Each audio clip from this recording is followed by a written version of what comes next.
Switching lanes all of a sudden. I'm going crazy. Good afternoon. It is Tuesday. Jumping on because I wanted to talk about yesterday's little woo-woo that happened on Instagram. So for those of you who run businesses through social media or have built your business on social media, this is for you. This is also for some of us old dogs who are newer more new to growing, building, and showing up on social media, because this probably caught you a little off guard too and you weren't quite sure what you should be doing.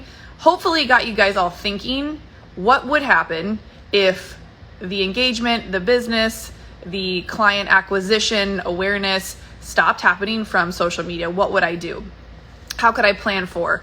Or what do I wish I would have had in place so that if this happened, it wouldn't even be a glitch in the system. You wouldn't even bat an eye because you'd already have a list that you actually owned versus a platform that you don't own and you have absolutely zero control of if Instagram will last past 5 minutes from now, or if the way you've been doing things is the way you need to continue doing things. So if anything, this opened our eyes to not having all of our ducks or all of our eggs in one basket, all of our ducks in one row. Yeah, all of your eggs in one basket. I hope this opened your eyes to diversifying how you speak to your clients, diversifying how you make money, diversifying where you're spending your time, building your business, creating connections, networking, all of that kind of stuff.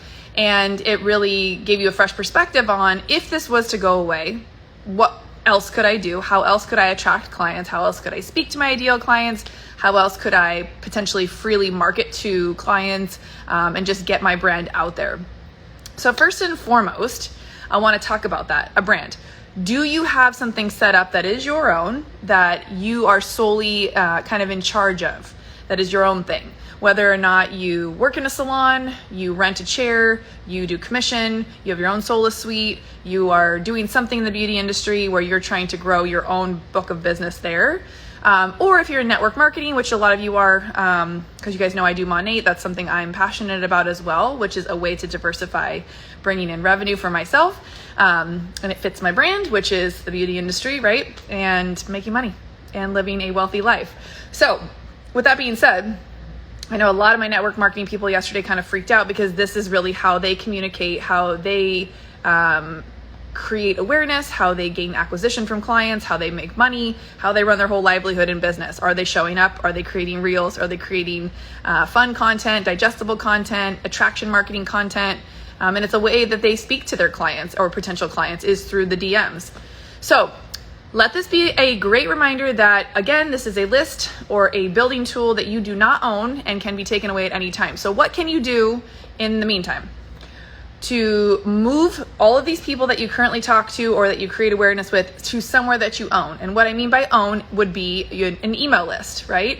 An email list or a text list is something that is yours, right? Once you have someone's phone number or their email, you have a direct line of communication to them, with them forever until they change that email or that phone number, which is great because they can block you on email, they can unsubscribe, they can block your text message, they cannot respond.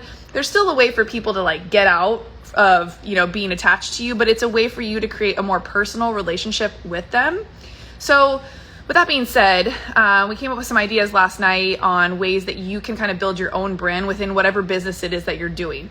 So old school things that popped up were creating a blog of some sort, whether it's a fun blog, something that you want to be known for. So let's just say, for instance, what I do. I promote and share and sell Monate, which is a hair care and a skincare and a wellness line, right? So my brand is beauty, lifestyle, fitness, health, obviously anything to do with external, but also the self-love, non-negotiables, boundaries. That's kind of what I'm known for over here. So, but then I also have that business and I also still take clients in the salon and I also coach other beauty professionals to become wealthy, successful, take back time, enjoy their business without being burnt out, all those things. So that's kind of my encompassed bubble. And through all of that, there's kind of pillars of things that I share and talk about. So if you're thinking, well, what would I even write a blog about? Or what would I even say in those emails? What would you want someone to write to you? What would be thoughtful content that you would want to ingest? What would be something maybe funny, educational, something that they can implement right away that would help them create some sort of transformation? or a quick win, right? Or sharing affirmations that have worked for you, sharing gratitudes that have worked for you, sharing best practices, sharing recipes, sharing a funny story, sharing funny pictures. You literally can create a blog, an email funnel type of a list with any content that gets you excited.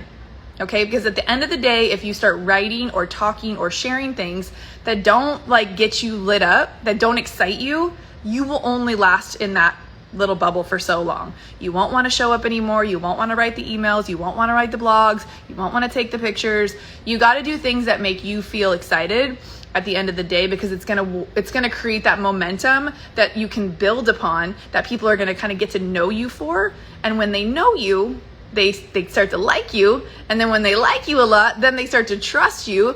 And then they start to look forward to whatever content you're putting out. Like how many influencers or people you've seen on social media based off the way that they dress, how they talk, how they live their life, what they're sharing, you follow them. Now you may never buy from them, but there's something about them that attracts you to want to like ingest their shit. Like, what is she up to? What is she wearing? What did she say? She was, doing this or doing that, or what is she dressing her kids in? Like whatever you attract, whatever you normally kind of like lean towards, like what do you follow on social media that gets you excited?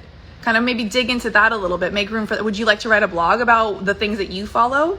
And I want you guys to remember, it's not about recreating the wheel. You don't have to come up with new, fresh content that's never been written before. You don't have to come up with new, fresh ideas that have never been spoke about before. Like, what gets you excited?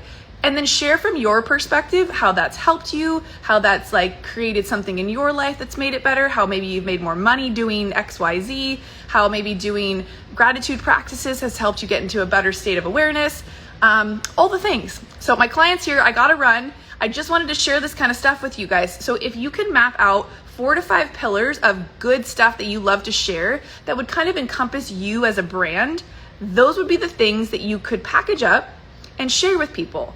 And once people know, like, and trust you, if there happens to be a product or a service that you provide that you can charge for, those are the people who will already be in your world that will be more likely to buy from you, right? More likely to want to do business from you. How many people have you seen on social media where you're like, I don't even know what you sell, but I'd buy it. Like, I love you so much. I think you're so cool. Or I love your vibe. Like, oh, you created a journal. Cool. I don't need another one of those, but I want to support you. And maybe that'd make a great gift for somebody else. So you purchase from them, right? So think of things like that. Start small. Another thing that we talked about to draw in acquisition and talk about how to get more clients into what we call your funnel is to create freebies and opt-ins. Freebies are kind of like the blog posts. They are kind of like the emails with tangible, like maybe a downloadable PDF where people can journal prompt or write or gratitude practice, or 5 best ways to stay in shape, or my top 5 books for the season and this is what I learned from them. Things like that. So anyways, I hope this helped you guys. I'm going to pop back on later tonight if I get a chance. But if you have any questions, shoot me a DM, shoot me an email. My email is beautyinspiresbeauty@gmail.com. And I'm always here for you guys' questions. It gives me more content to pump out onto the podcast, which is also called Beauty Inspires Beauty Podcast. You can find me on Apple, Spotify, also on YouTube, all the good things. So if you or someone you know is interested in being on the podcast, sharing any tips, tricks that will help this online coaching world, the beauty industry, please share them with me or shoot me a DM if you want to be on, and I'll see you guys soon. All of a sudden,